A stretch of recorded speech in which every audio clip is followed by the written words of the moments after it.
Hey there. Welcome to your deep dive Today we're stepping back in time, to the era of the Punic Wars. exploring the clash between Rome and Carthage. You mentioned you're a big fan of royal history. And while these societies, Weren't exactly monarchies. in the traditional sense, They had powerful figures, who shaped events just as dramatically, as any king or queen. what's fascinating here is that We often think of the Punic Wars, as a straightforward clash of empires, but if we dig deeper, we see the influence of individuals especially military leaders who left their mark. on politics and culture. Exactly. And before we get into the thick of it, Let's set the stage. you've got Rome, this rising power, On the Italian peninsula, hungry for land and glory. and on the other side, You have Carthage, a maritime empire based in North Africa. controlling trade across much of the Mediterranean. It's a classic showdown. Between an established power, And an ambitious newcomer, it's like a real-life Game of Thrones with both sides vying for control. of the Mediterranean world. And it's not just about territory, It's about the clash of cultures ways of life. and ultimately different visions for the future, Okay, so let's dive into the First Punic War, which raged for a whopping 23 years. from 264 to 241 BC. What's wild is that? This whole conflict started with what seemed like a minor incident. Involving mercenaries in Sicily. You highlighted this in your notes, It's a great example. of how seemingly small events can have massive ripple effects. These mercenaries, essentially soldiers for hire, Were caught in a local power struggle. and their call for help brought both Rome and Carthage into the fray. It's like a domino effect, one thing leading to another. And suddenly you have two superpowers locked in a fight for their very survival. Now, one of the things that struck me from your research was This contrast in strengths. Rome was a land power, known for its legions and disciplined infantry. While Carthage ruled the waves with its powerful navy. You got it. Imagine the Romans used to marching on land. Suddenly having to face a maritime empire. Talk about a steep learning curve. And this is where Rome's adaptability really shines through. Wouldn't you say? They didn't even have a proper navy at the start. But they found a wrecked Carthaginian warship. It basically reverse engineered it, It's a bit like a kid taking apart a toy to see how it works. but on a grand scale. This copycat engineering, as some historians call it. Allowed Rome to build a fleet and challenge Carthage on its own turf. I remember you pointing out in your notes That this act of reverse engineering speaks volumes. about Roman pragmatism and their willingness to learn from their enemies. It wasn't about pride. It was about doing whatever it took to win. Exactly.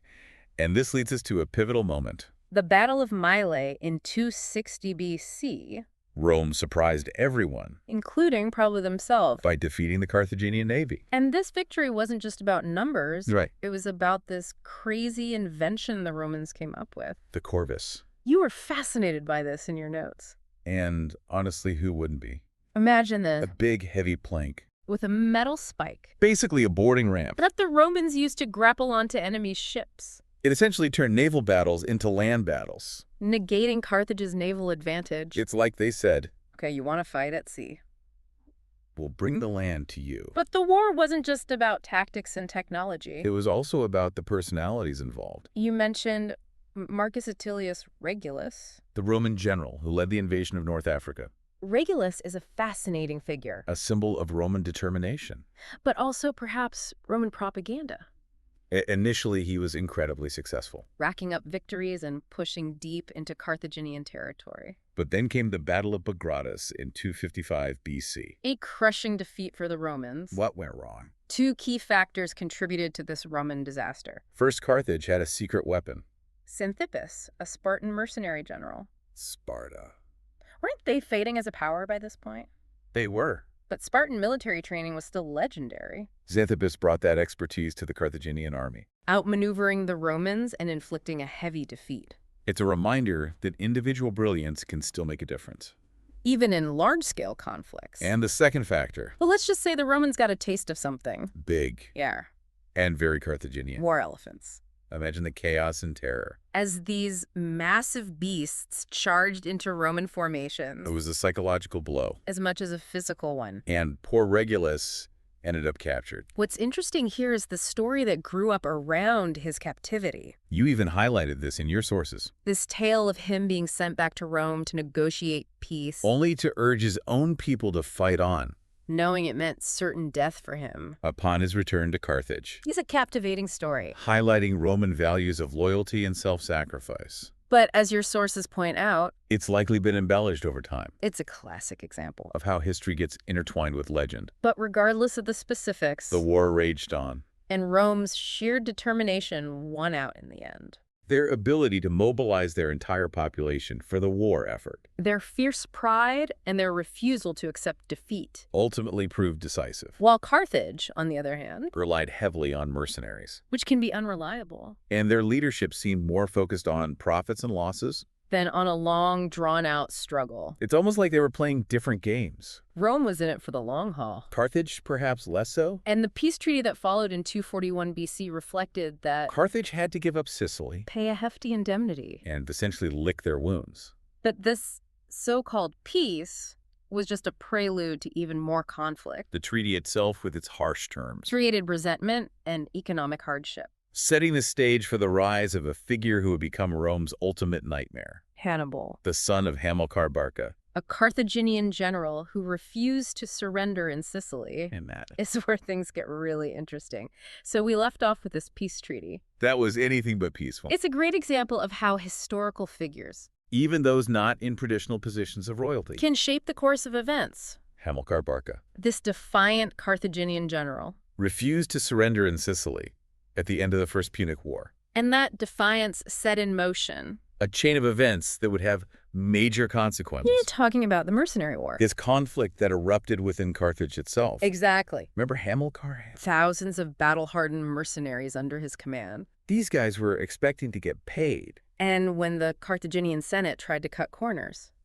Well, let's just say things got messy. You mentioned in your notes that this mercenary revolt Was a logistical nightmare for Carthage. not only were they dealing with the aftermath of a lost war, But now they had this internal conflict to contend with. it's a classic case of when it rains, it pours. These mercenaries, many of whom were from diverse backgrounds, Felt betrayed by the Carthaginian elite. they had fought and bled for Carthage. And now they were being treated as expendable. And this is where Hamilcar Barca steps in again, right? He's called upon to put down this revolt. He does, and it takes 3 years of brutal fighting. Hamilcar was a brilliant military leader. But also ruthless when he needed to be. He understood that the survival of Carthage was at stake. And he wasn't going to let a mercenary revolt bring down the empire? It's fascinating how these figures like Hamilcar, Emerge in times of crisis. they're not kings or emperors. But they wield power and influence that can rival any monarch. Absolutely. And while Carthage was busy dealing with this internal conflict, Rome, ever opportunistic, seized the moment. they took advantage of Carthage's weakness to snatch up Corsica and Sardinia. Islands that weren't even part of the original peace treaty? You described this as a blatant power grab. Almost bullying in your notes? It seems like Rome was playing the long game. Always looking for ways to weaken its rivals. It's a classic example of realpolitik. Rome wasn't just content with winning the war. They wanted to ensure that Carthage... Wouldn't be able to challenge them again anytime soon. So what does Hamilcar do? He knows that Carthage is vulnerable. But also that another direct confrontation with Rome would be disastrous. He makes a strategic decision to shift his focus westward. To Iberia, modern-day Spain, and Portugal. This was a land rich in resources, A place where Carthage could rebuild its strength and avoid direct conflict with Rome. at least for the time being. It's interesting how this westward expansion would eventually lead to the rise of Hannibal. Hamilcar's son, and the man who would become Rome's greatest adversary. You pointed out in your research that Hamilcar was grooming Hannibal to be his successor. Even making him swear an oath to avenge Carthage and fight against Rome. It's almost Shakespearean, this father passing on his hatred and ambition to his son. It's a powerful narrative, and one that's been repeated throughout history. But it's also important to remember that Hannibal was a brilliant strategist in his own right. He wasn't just driven by revenge. He had a vision for Carthage. A vision that put him on a collision course with Rome. Now, Iberia wasn't exactly empty, It was inhabited by various Celtic tribes. and they played a significant role in shaping events. You're right, the Celts were fierce warriors. Known for their distinctive fighting styles and their cultural practices. That seemed barbaric to the Romans. That term barbarian is interesting, isn't it? It tells us more about how the Romans viewed other cultures. Then about the Celts themselves. Exactly. It's a reminder that history is often written from the perspective of the victors. The Celts weren't some unorganized horde. They had their own complex societies, their own traditions, And their own ways of waging war. and their resistance to Carthaginian expansion. Had some unintended consequences, didn't it? It led to the deaths of both Hamilcar and his son-in-law, Hasdrubal. Paving the way for Hannibal to take command. It's like destiny was clearing the path for Hannibal's rise to power. At just 26 years old, he became commander of the Carthaginian army in Iberia. Stepping into his father's shoes and inheriting his mission. And what does he do? He doesn't waste any time, does he? He quickly proves himself to be a skilled military leader. Conquering most of Iberia within 2 years, expanding Carthaginian territory. And bringing in wealth and resources. So we've got this young, ambitious Hannibal. Standing at the helm of a powerful army, his eyes fixed on Rome. What's going through his mind? Well, he's facing a crucial decision. Does he consolidate his gains in Iberia, avoid provoking Rome?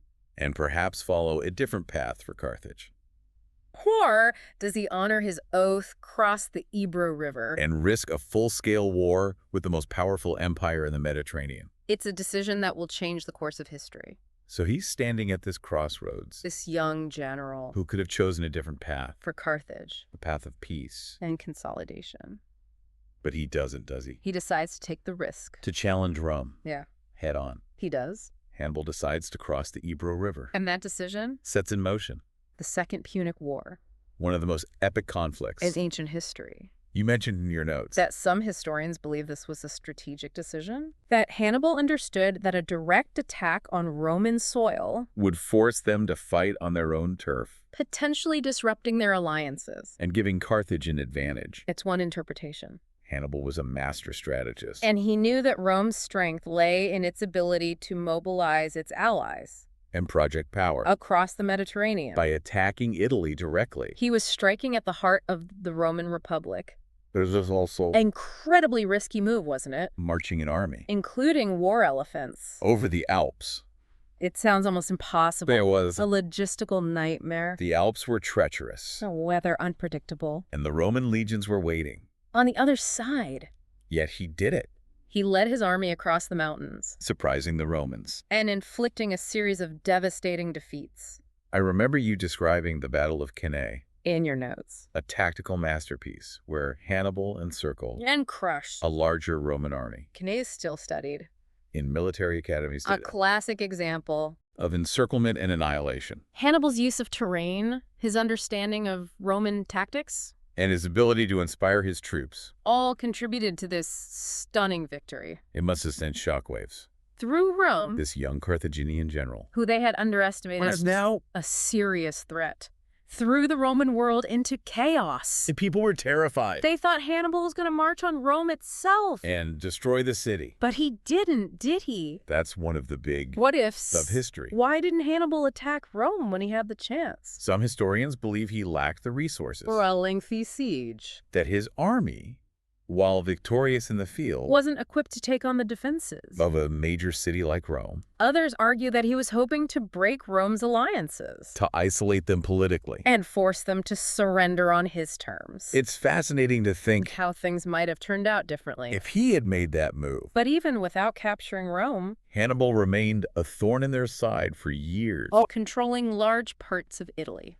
And keeping the Roman legions on the defensive. He became a symbol of resistance against Roman power. A reminder that even the mightiest empires could be challenged. His presence in Italy forced Rome to adapt. To change its strategies. And to rethink its approach to warfare. Like in the end. Rome's resilience and its vast resources proved too much for Hannibal to overcome. They adopted a strategy of attrition. Avoiding direct confrontations. And slowly chipping away at his support base. And, of course, they had Scipio Africanus. A Roman general who learned from Hannibal's tactics. And eventually defeated him at the Battle of Zama. In 22 BC, Scipio was a brilliant commander, a worthy adversary. Incredible. He recognized the importance of logistics, of securing supply lines, and of maintaining morale. He also understood the need to adapt Roman tactics. To counter Hannibal's innovative strategies. It's almost poetic, isn't it? This young Roman general. Learning from the Carthaginian master. And ultimately turning those lessons against him.